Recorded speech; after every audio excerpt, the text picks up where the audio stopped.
తెలంగాణలో మొగోళ్ళ సాంప్రదాయానికి brand ambassador ఎవరన్నా ఉన్నారంటే అదొక్క మన డిప్యూటీ సీఎం బట్టి సారే. ఎట్లా అంటే అందరు నాయకులు అంగీలు ప్యాంట్లు వేస్తే బట్టి సార్ మాత్రం లాల్చి ధోతి గట్టి మన సాంప్రదాయాన్ని ఇప్పటికీ అట్లనే ఫాలో అవుతున్నాడు అన్నట్టు బట్టి సార్ మొన్న బయటి దేశాలకు పోయి కంపెనీలు తీసుకొద్దామని పోయిండు కదా. గా మీటింగ్ ఒడిపించుకొని మళ్ళా తెలంగాణ గడ్డ మీద కాలు పెట్టిండు. మరి పాండ్రి సార్ నువ్వు ఎట్లా ఎదుర్కొర్రో మనం కూడా చూద్దాం.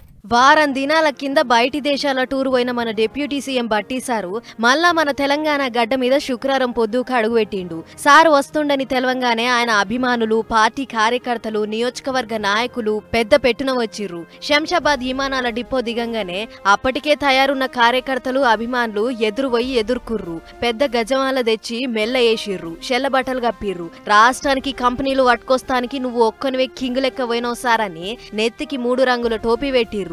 అటెంక మర్ఫా దరువుల మధ్య సార్కు జేజేలు కొట్టుకుంటా బయటికి తోలుకొచ్చిర్రు. ఇక బట్టి సార్ వస్తుండని తెలంగానే విమానాల డిపోకు వచ్చినోళ్ళు కూడా జరసేపు నిలబడి చూసిర్రు. సార్ కూడా అంతే పాయరంగా అందరినీ చేతులు ఊపుకుంటా ముంగటికి కదిలిండు. అయితే ఇచ్చంత్రమైన ముచ్చటేంటిదంటే ఇక్కడ ఎప్పుడు చూసినా పంచకట్టులు అవుపడే బట్టి సారు అమెరికా, జపాన్ దేశాలకు పోయినప్పుడు మాత్రం సూట్ బూటు వేసుకుండు. పోయిన ప్రతి జాగల అక్కడి ఆఫీసర్లను బట్టి సార్ డామినేట్ చేసిండు. ఇక్కడన్నా ఉన్నన్ని దినాలు పంచకట్టుల రైతు లెక్కనే అవుపడే గాని బయటి దేశం బోంగనే నాలో ఇంకొక యాంగిల్ కూడా ఉందని చూపించిండు. టక్కు బిక్కేసి మంచిగా సాఫ్ట్వేర్ నౌకరీ చేసేటోళ్ళ కంటే అవ్వల్దారావు పడ్డాడు.